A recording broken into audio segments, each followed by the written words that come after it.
point spread. He also holds the record, I believe, for the most confetti ever dropped on a candidate at the announcement that he won. And he also has scored more school board wins in this last race. The parental rights group, the Moms for Liberty especially, have played a huge role in Florida, but so did DeSantis.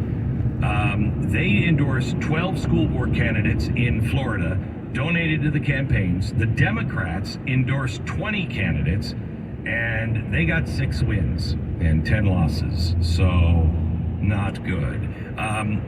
This is also DeSantis. He said yesterday, or the day before, that if he has a mandate, he is going to march through the state institutions and cut this cancer out.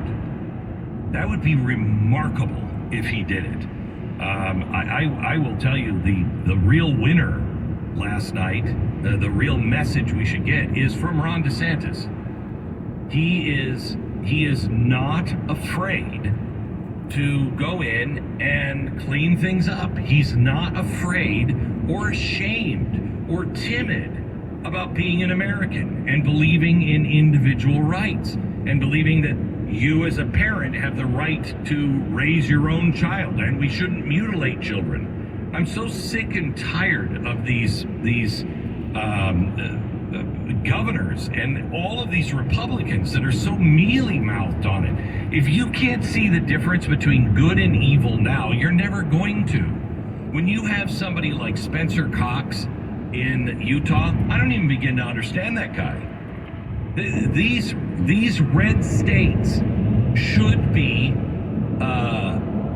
titans of the Constitution right now. They should be the ones that are really, truly. And why did he win by 20 points? Because he's not nasty about it. DeSantis. Yeah, he's not nasty about it. He's just doing it because in America, we all used to know what common sense is.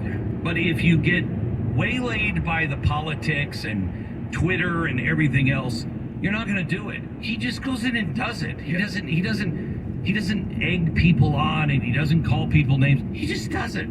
It's interesting here. It's like DeSantis coming out of that election where the rest of the country, for Republicans, generally speaking, underperformed what was expected. And DeSantis far outperforms even his best poll. And you look at this and you say, well, what's the secret here? Is Ron DeSantis some sort of superhero?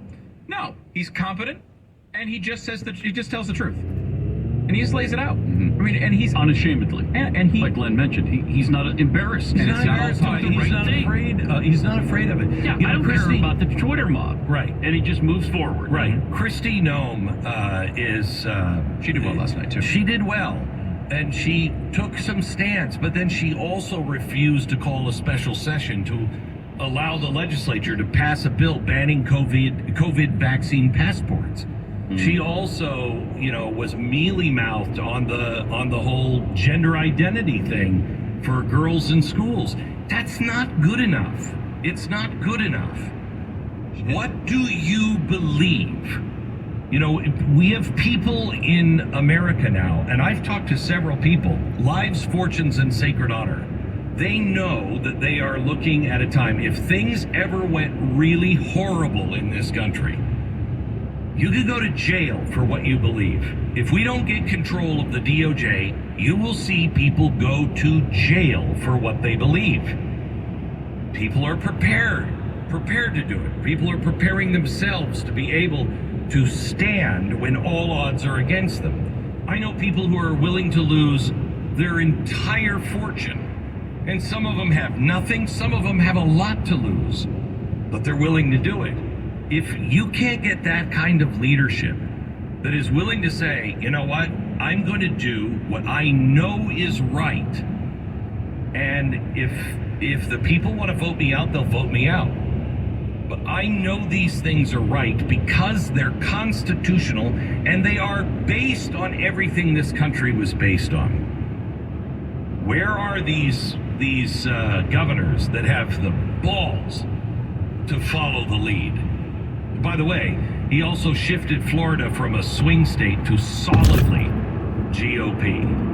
God, that's weird to say, isn't it? I mean, coming up, talking about these issues for so long. I mean, the 2000 election has scarred all of us, I think. But really, I mean, you look at a couple of these states, the 2000 and 2004, the big swing states in those two elections are now pretty red. Ohio and Florida really aren't the swing states that they used to be. And we don't know, this could end at some point, obviously, but that's the way it looks right now. And then you have other states that are going the opposite way, states that used to be in play. I mean, remember George W. Bush won New Mexico in one of those elections, if I remember correctly. Colorado used to be a really a red state. A red state. Mm-hmm. I mean, Arizona was red. I mean, now we're looking at it red. Arizona is really purple. I don't think you can. And Carrie, the reason why Carrie Lake, she might still win. I think she pulls it off, but she might still win. And if she does, she's only repeating DeSantis's track record. He came in, barely won against a guy who was later, doing blow off some gay hooker's belly. Right? I mean, that sounds like hyperbole, but it's not. It's pretty close to the story. So he barely beat that guy. Same thing with Carrie. If Carrie gets in and she actually does what she says she's going to do and does it with class and a smile, then she'll see the same kind of results as DeSantis. It's interesting too, because look, different candidates work best for different states. I mean, Carrie Lake is one of the more talented communicators we've seen come around in a really long time, and I think. But we also need to step back and remember that if Doug Ducey ran for another term, he probably wins this race easily. There's certain types of candidates fit certain types of states. And, Ducey's much more traditional Republican. He's done some really good things with, like, school choice that that I think were really positive.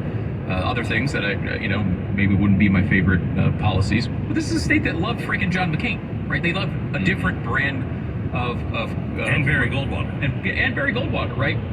So it's an interesting case here where, in some ways, we don't know if Arizona is looking at Carrie Lake and embracing that policy prescription. We don't even know really what she would do as governor. Hopefully, we're about to find out.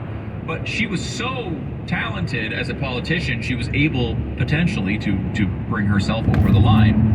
Where Blake Masters, who might have had may have been more aligned with what Arizona wants, maybe policy-wise, it looks like he was unable to do it. Again, both of those races are too close to call. I don't want to give any final situations on that. But although Masters is behind by, 6 points? Yeah, I mean, but this, again, it's going to continue to tighten. Right now, the last only projections... 62% of the vote in, I think. The last projections I saw were that Masters was going to lose by between 2 and 3 points.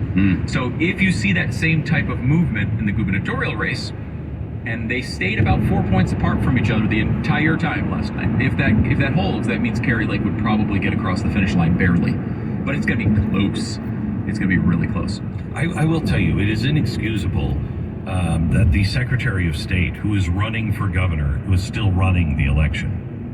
I just think it's inexcusable. Was she, though, or did she recuse herself, or did they... She should have recused find herself. Somebody else? I never heard whether that happened. I can't imagine she can oversee the election. Yeah, no, I'm pretty sure she did. I'm pretty sure she did. This was Abrams' complaint back in 2000, the last election. What was that? 2008? I can't remember. It shouldn't happen. Running together.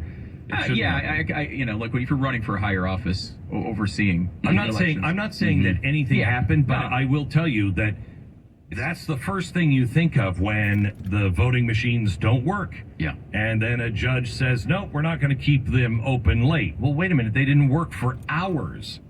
What happened to all those votes? It's inexcusable. And honestly, for Arizona, did you not feel a little shame like Florida did in 2000? In 2020, did you not go, oh, we kind of suck. We're kind of screwing this one up. Election-wise? Election-wise. I mean, there's no reason for these states to do it, except the Democrats want it to be chaotic. They just want it to be chaotic. That's